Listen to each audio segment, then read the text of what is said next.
السلام عليكم ورحمة الله وبركاته. النهاردة هغسل الكرسي بتاع اوضه النوم.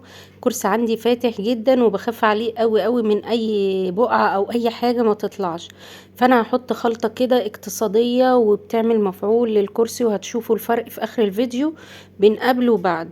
معايا هنا جبت كيس اوكسي خدت منه شوية، ومعايا كلوريكس الوان، ومعايا حبة دوني، والباقي الدوني هشيله في الاخر ان شاء الله، عشان بس هقول لكم هعمل بيه ايه برضو.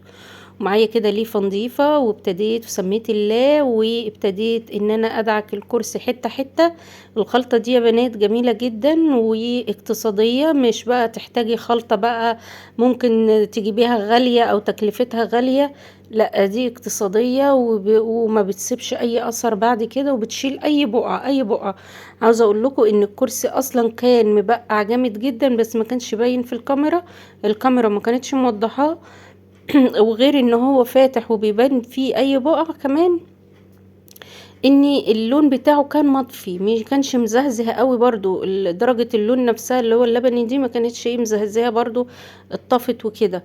فعاوزه اقول لكم ان انا نضفته كويس جدا، يعني نفضته كويس جدا من التراب. اهم حاجه قبل ما تحطي اي ميه عليه او اي سائل عليه تنفضيه من التراب كويس جدا. انا كنت ساعتها بغسل المرتبه، فعملت الخلطة دي لكسوة المرتبة، وعملت الخلطة دي برضو للكرسي. خلطة جميلة جدا.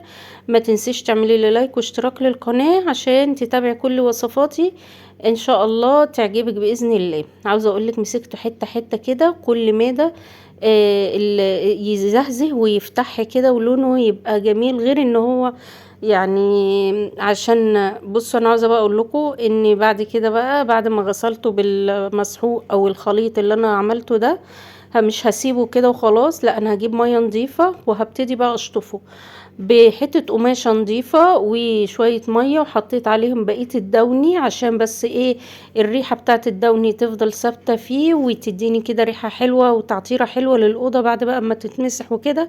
احس بريحه النظافه في قلب الكرسي ويبان عليه ويبقى شكله وريحته جميله جدا.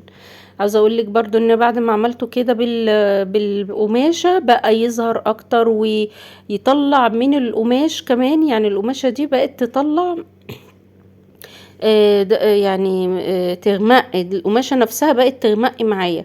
ف ويا سلام بقى لو فوطه كمان، يعني ما كانش عندي فوطه ان انا عملت بيها، انا عملت بفالينا يعني كده، تيشيرت قديم كان عندي فروحت عملته. اما لو كان فوطه بقى كده يعني حلوه كده، مخصصه يعني للتنظيف الحاجات دي، هتبقى احسن واحسن. بس بتقعدي تدعكي كويس جدا عشان لو في اي بقى بقعة او اي حاجة تطلع، مع ان هي خدت وقتها في قلب المسحوق. طبعا انا كنت حاطة كلوريكس الوان وعشان هو فاتح فما ينفعش ابيض خالص. تمام، وكده خلصت الكرسي ونضف معايا وبقى جميل زي ما انتوا شايفينه كده. ما تنسوش تعملوا لي لايك واشتراك للقناة.